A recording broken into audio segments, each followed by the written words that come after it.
Gaano nga ba kahirap ang maging isang magsasaka?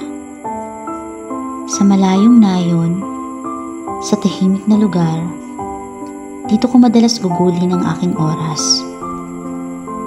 Tanging huni ng mga ibon at sariwang tanawin ang araw-araw sa aking tatambad.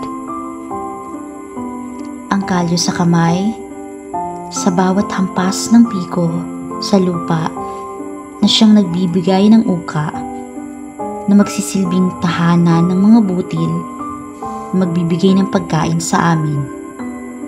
Sa isang babaeng gaya ko, nagmumukha akong isang Amazona sa trabahong ganito. Pero masaya po ako, kaya ito'y binahagi ko sa inyo. Saludo ako sa mga magsasaka sa buong mundo. Ang hirap ninyo ay ramdam ko.